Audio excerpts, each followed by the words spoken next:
Jangan lupa subscribe YouTube channel Metro TV News dan jangan lupa nyalakan notifikasinya.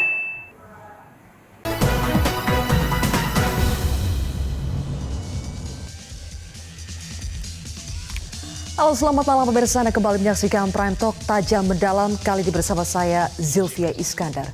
Kelompok kriminal bersenjata di Papua kembali berulah. Setelah serangkaian aksi penembakan warga sipil dan aparat April lalu, kini KKB membakar berbagai fasilitas umum yang justru amat dibutuhkan oleh warga Papua. Mengapa eskalasi serangan dan juga gangguan kian meningkat di Papua? Mengapa anggota KKB sangat sulit untuk ditangkap dan dikenakan sanksi hukuman? Inilah Prime Talk, aksi brutal KKB bakar puskesmas dan sekolah lagi.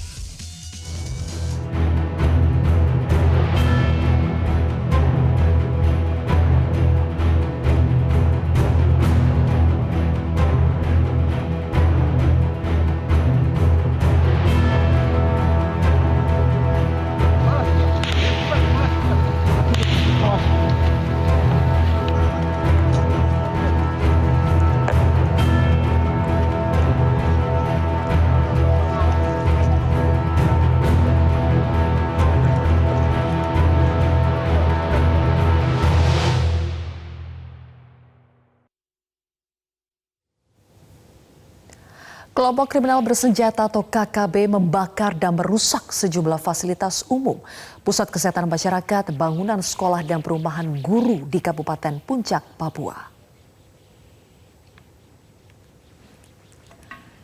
Pemirsa, ini adalah foto bangunan sekolah dasar Mayuberi dan perumahan bagi para guru sebelum dibakar oleh kelompok kriminal bersenjata.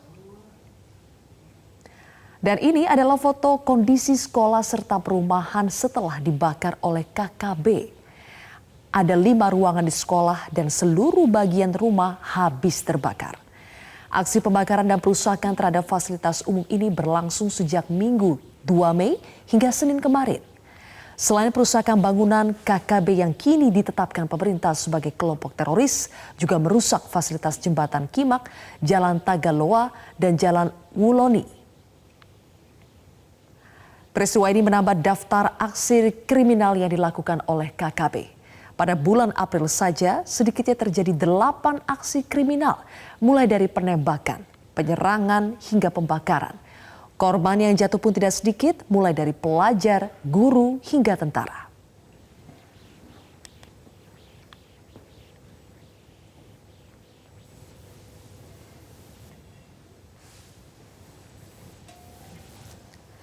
Bagaimanakah sebetulnya kronologi pembakaran dan perusakan fasilitas umum yang baru saja terjadi di Kabupaten Puncak, Papua? Telah bergabung melalui sambungan Zoom Kapolda Papua, Irjen Pol Matius Fakiri yang sudah bergabung sekarang. Selamat malam Pak Kapolda. Selamat malam Mbak Sylvia, Assalamualaikum. Waalaikumsalam. Pak Kapolda, pertama-tama bagaimana sebetulnya Pak kronologi pembakaran dan juga perusakan fasilitas umum yang terjadi di Papua selama 2 hari terakhir ini? Ya Mbak Sylvia, ini kejadian berawal malam tadi sekitar pukul 23.00. Itu kami mendapat laporan dari Saudara Marianus Labeme bahwa di Mayoberi SD dan bekas puskesmas puskesmas lama itu dibakar oleh kelompok orang yang tidak dikenal, yang kita perkirakan ini kelompok KKB. Mereka membakar ini kebetulan karena tempat itu, jadi SD ini kemarin waktu penindakan terhadap markas mereka di daerah Mayoberi digunakan oleh aparat TNI Polri sebagai motif untuk penindakan kelompok ini. Sehingga kebiasaan daripada mereka ini biasa hadir untuk ke tempat itu untuk membakar karena mereka takut para aparat TNI Polri akan menggunakan itu sebagai motif lagi. Sehingga langkah-langkah telah kita ambil untuk hadir ke Mayoberi hari ini. Oke, pembakaran itu dilakukan di malam hari ya Pak, SD Mayuberi itu? Betul sekali, masih bakar pada malam hari sekitar pukul 23.00. Ada korban jiwa tidak Pak dari pembakaran SD Mayuberi ini? SD Mayoberi ini karena malam hari kosong dan juga masyarakat yang ada di sekitar daerah Kampung Mayoberi ini secara bertahap itu mereka sudah menuju kota Ilaga karena beberapa hari kemarin kan terjadi kontak tembak cukup banyak di situ. Lalu Pak, terkait dengan pembakaran dan juga perusakan puskesmas kemudian jalan-jalan yang ada di Papua, apakah itu juga dilakukan oleh kelompok yang sama? Ya betul, ini sangat disayangkan nih kelompok kriminal bersenjata ini melakukan hal-hal yang sebenarnya menurut kami ini sudah di luar kemanusiaan.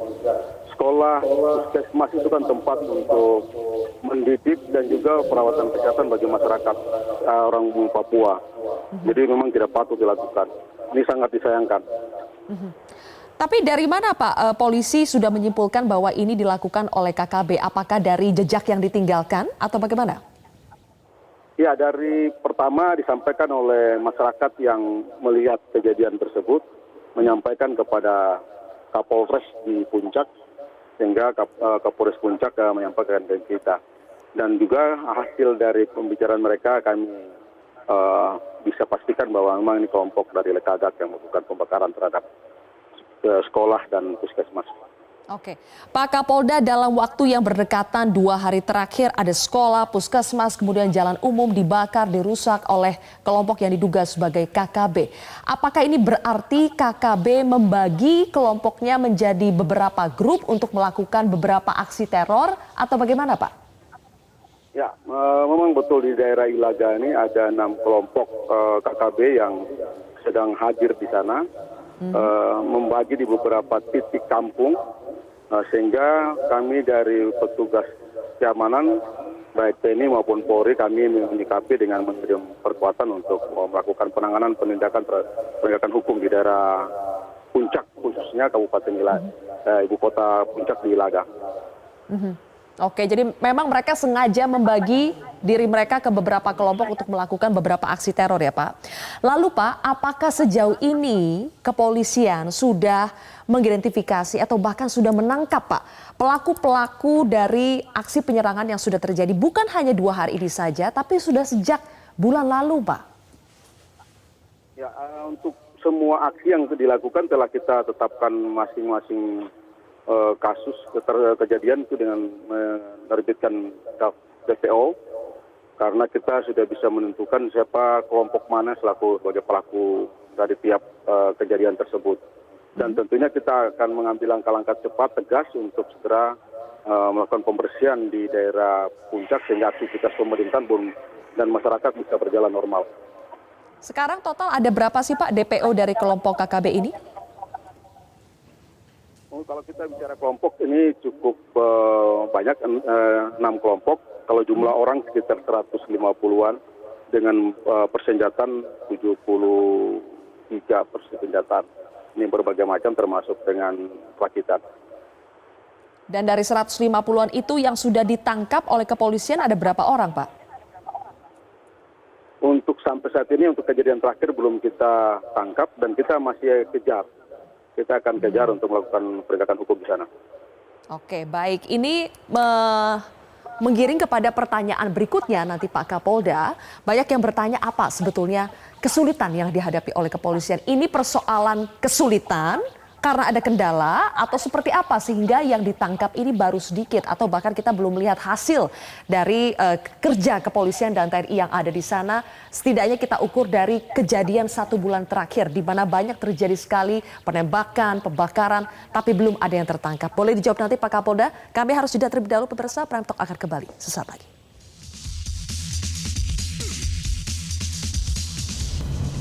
Anda kembali bersama kami di Prime Talk pemirsa. Selain bersama dengan Kapolda Papua, Irjen Pol Matius Fakiri, kami juga sudah bergabung dengan Ibu Adriana Elizabeth, Ketua Tim Kajian Papua dari LIPI. Selamat malam Bu Adriana. Selamat malam Mbak Sylvia, selamat malam Pak Kapolda. Baik, Bu Adriana, mengapa sih belakangan ini terjadi eskalasi aksi KKB di Papua? Kalau belakangan itu kan mestinya kita paling tahu Pak Kapolda lah ya, apa yang terjadi di lapangan ya. Tapi tren eskalasinya ini sudah saya lihat sejak 2018 ya. Kita dari mulai Duga, kemudian pindah ke Tembagapura, Intan Jaya, nah sekarang yang terakhir di Beoga, kemudian hampir rata lah di wilayah Pegunungan Tengah gitu. Nah, sekali lagi tadi saya mendengar penjelasan Pak Kapolda, ini kan masih juga ada kata-kata dugaan ya, apakah betul itu dilakukan oleh KKB. Nah, kalau memang KKB pelakunya, ya menurut saya harus ditindak tegas, karena aksi-aksi kriminalitas seperti itu atau premanisme di mana-mana tidak bisa dibenarkan. Itu. Nah, alasannya apa? Menurut saya harus dicari motifnya. Apakah memang itu cuma sekedar kejahatan kriminalitas, ataukah ada motif-motif lain, misalnya sakit hati, balas dendam, atau apapun gitu. Jadi menurut saya ini sejarahnya agak panjang kalau kita bicara KKB, Mbak Sylvia. Betul. Tidak bisa kemudian hanya melihat apa yang terjadi hari ini begitu.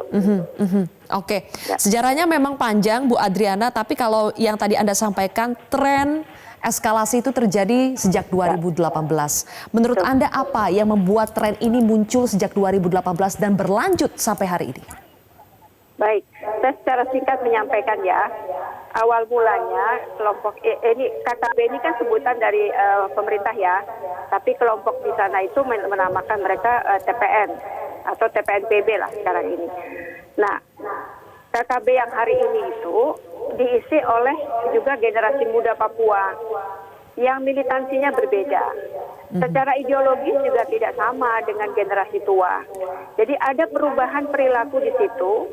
Nah, anak-anak muda yang militan, kemudian mereka bisa memegang senjata, dilatih, ya itu yang kita lihat hari ini gitu. Tapi apakah semuanya ideologis? Saya melihatnya tidak.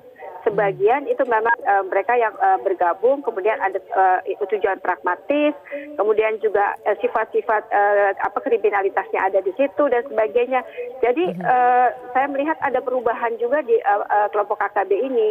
Tapi akar persoalannya tadi kekecewaan, ketidakpuasan, dan juga secara ideologis memang mereka mau merdeka begitu. Oke, baik. Ya. Kalau dari Pak Kapolda melihat tadi motif yang disampaikan oleh Bu Adriana, apakah memang sesuai dengan kondisi di lapangan? Apakah itu juga yang ditemukan oleh kepolisian mengapa aksi kriminal dari kelompok KKB ini terus berlanjut sampai hari ini, Pak? Ya, apa yang disampaikan Bu Adriana memang kita katakan tidak salah. Banyak para generasi muda ini kan merampas senjata daripada aparat. Ini kan membuat kelompok baru yang mereka pakai untuk melakukan intimidasi, kekerasan, dan segala hal yang berkaitan dengan kejahatan itu untuk bisa menghidupkan dirinya sendiri. Itu yang paling pertama. Yang kedua yaitu tadi mungkin ada mengcover isu merdeka bagi mereka, tetapi lebih banyak pada itu, dan mungkin pendekatan kesejahteraan itu nanti bisa lambat laun mereka akan tersisihkan, sehingga kami dari Polda Papua itu dengan menggunakan pendekatan melalui pemerintah daerah berharap ini bisa kita percepat sehingga kelompok ini harus kita geser mereka dari tengah-tengah masyarakat yang ada sekarang. Pak Matius, tadi disebutkan lahir generasi-generasi muda yang militan, yang bisa merampas senjata dari aparat. Apakah ini yang juga membuat aparat akhirnya kesulitan, Pak, untuk menangkap anggota-anggota KKB ini? Sebenarnya tidak. Memang kalau dilihat daripada geografis tempat yang sekarang ini di daerah Pegunungan Tengah, ini memang sangat, boleh dikatakan sangat rumit bagi kami karena memang medan kritis, sehingga aparat dalam bertindak melakukan langkah-langkah pengejaran pun itu harus berhitung benar, mengurangi risiko bagi dirinya sendiri, dan juga mereka hidup ini banyak juga di tengah-tengah kelompok masyarakat, sehingga harus kita secara cermat. Kita berharap dalam melakukan penindakan ini tidak menimbulkan persoalan baru. Kita ingin menyelesaikan, tetapi tidak boleh kita membuat persoalan baru. Karena mungkin ketidakcermatan kita dalam melakukan penindakan. Oke, jadi sebetulnya kendala-kendalanya sudah terpetakan, Pak Kapolda sudah tadi disebutkan soal kondisi geografis, kemudian tindakannya harus terukur, terkalkulasi begitu ya Pak, jangan sampai juga mengganggu masyarakat yang juga ada di situ. Kendalanya sudah diketahui, seharusnya bisa lahir sebuah strategi atau terobosan yang baru Pak ketika sudah diketahui ini masalahnya apa. Nah, sudah lahirkah strategi-strategi baru itu Pak? Apalagi kan ketika KKB ini sudah ditetapkan menjadi kelompok teroris, ada tambahan penguatan dari sisi aparat, apakah itu akan banyak membantu Pak? Kalau kami di Papua, kami berharap tidak lihat pada isu yang terbaru ya. Kami lebih condong sekarang saya bersama semua bupati yang ada di daerah Pegunungan Tengah, khususnya di 5 titik dan lebih khusus lagi 3 titik parkir, yaitu Intan Jaya, Puncak, dan Nduga. Itu kita memainkan peran mereka untuk betul-betul masif melakukan pendekatan kepada masyarakatnya, mendorong pembangunan secepatnya ke kampung-kampung tempat yang menjadi basis daripada kelompok ini, dan aparat kita akan secara lompat katak masuk ke sana untuk membersihkan kelompok-kelompok itu. Nah, saya berharap dengan kita kedepankan pemerintah daerah ini bisa lebih cepat, karena mereka lah yang mempunyai masyarakat dan mereka lebih mengetahui kondisi sosio budaya daripada masyarakat di mana dia berada.